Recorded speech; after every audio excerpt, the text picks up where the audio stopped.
Hola, mi nombre es Eduardo. Nací en 1991 bajo el, bajo el mando en aquel entonces de Carlos Salinas de Gortari.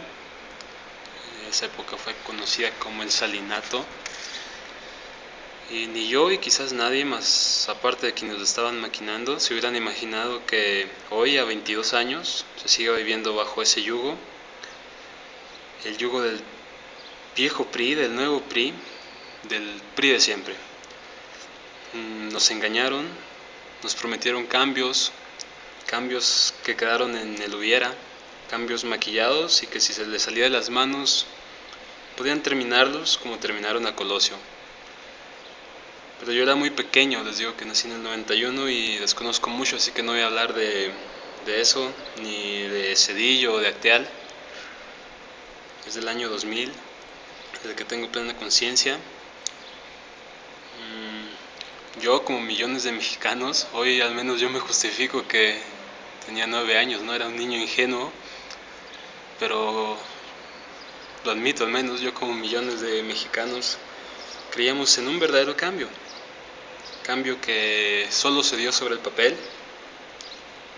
La alternancia política sirvió de nada, o al menos de nada bueno. El gobierno foxista del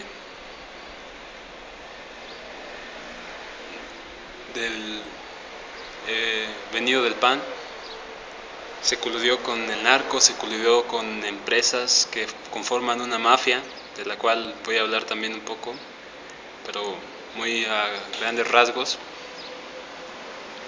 Y desde luego se coludió con el PRI para poder seguir gestando así sus macabros planes, ¿no? El 2006 después llegó pues cargado de esperanzas y de ilusiones,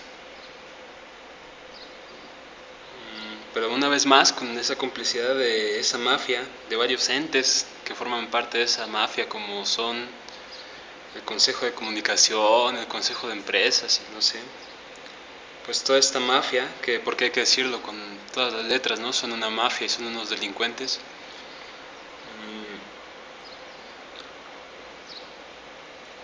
Lograron a través de la televisión y de la opinión pública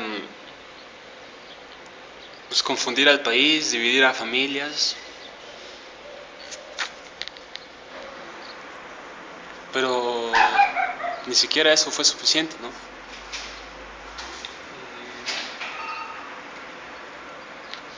Y sí, ni siquiera eso fue suficiente para evitar una elección muy cerrada. Al final el fallo del IFE dio como vencedor a Felipe Calderón Hinojosa sobre Andrés Manuel López Obrador, con una diferencia del 0.54% del total de las votaciones, lo que la verdad a mí, como a millones de mexicanos, nos hace pensar que hubo un fraude electoral. Su triunfo lo justificó con una estúpida guerra, una guerra sin ton ni son, sin planeación, sin estrategia, como un intento de sofocar a un pueblo ante la duda de un fraude electoral. Más de 120,000 muertes, más de 80,000 desaparecidos, más del 1% de la población exterminada.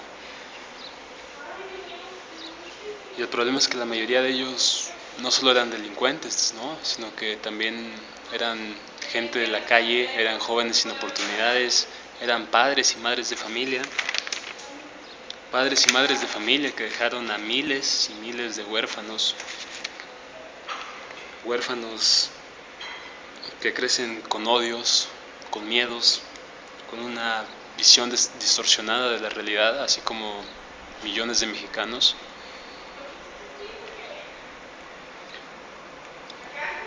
Después vendría el 2012 y otra vez Andrés Manuel a la carrera, ¿no?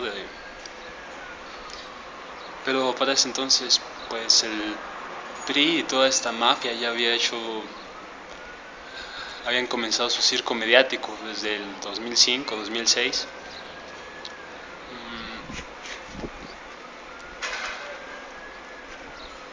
Con la promoción de un títere, porque es lo que es un títere, es del señor Enrique Peña Nieto, quien antes de ser presidente fingió como gobernador, y aún antes de eso, de ser gobernador del Estado de México, fingió como secretario de Finanzas o el administrador del gobierno de Arturo Montiel, su tío político, como muchos le llaman a Arturo Montiel, su tío político.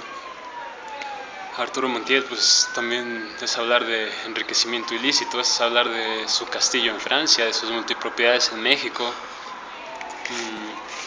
Pero hablar de Peña Nieto no es solamente hablar de Montiel, sino que es hablar del exgobernador Mario Marín, quien tiene vínculos de pederastía. Es hablar de Fidel Herrera, a quien muchos lo ubican como líder de los Zetas.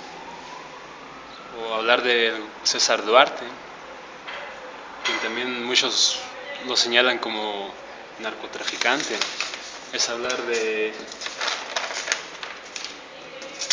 los Moreira, de los Yarrington, de gente que endeudó sus estados hasta la médula. Y así podría seguir la lista, ¿no? Mencionando a los Han Rong o a tantos y tantos coludidos y que son parte de este PRI, de estas mafias y en fin. Pero por lo que estoy grabando esto, en realidad es como un desahogo, una terapia psicológica, ¿no? Hasta por decirlo así. Porque hoy en la mañana, 31 de julio, me desperté con la noticia de que habían exonerado a Raúl Salinas de Gortari, que es ni más ni menos que el hermano de Carlos Salinas de Gortari, por donde empecé a hablar, del salinato. Y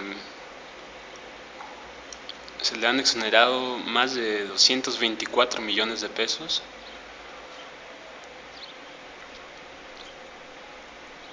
Se le han devuelto sus multipropiedades y todo esto. Y pues es, como les decía desde el principio, es así como en el salinato, estamos en otro salinato, en el segundo salinato, si no es que nunca terminó. En esa época se expropiaron concesiones nacionales a nacionales y extranjeros, se expropió el ferrocarril, ahora se están entregando playas y minas, se está en proceso de entregar a Pemex, quitar derechos como el plebiscito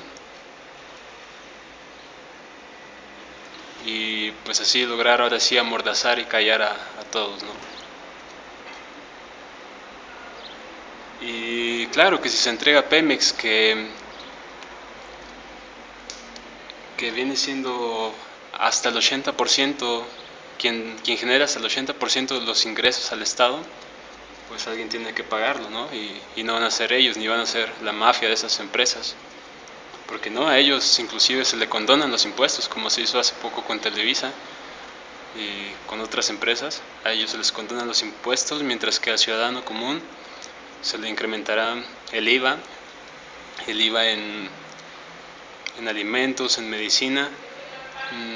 Es que viene siendo algo así como para una persona de cuatro personas, una familia de 4 personas vendría pagando 15,000 pesos más al año de lo que ahorita está pagando. En verdad no espero que hagan nada. Si llegan a escuchar, ver esto, solamente lo hice por desahogarme, porque en verdad que esto es crudo y es terrible, es devastador. Creo que cada quien es libre y puede hacer lo que quiera y es libre de hacer lo que le corresponda o quiera en su vida diaria, ¿no? A veces lo correcto, lo bueno es difícil y cuesta trabajo, pero al final lo fácil sale caro y lo estamos viendo, ¿no? Y no hay mejor que tener la conciencia limpia. Me despido de mexicano a mexicano, recibe un abrazo de esperanza y fe en ti y en todos los mexicanos.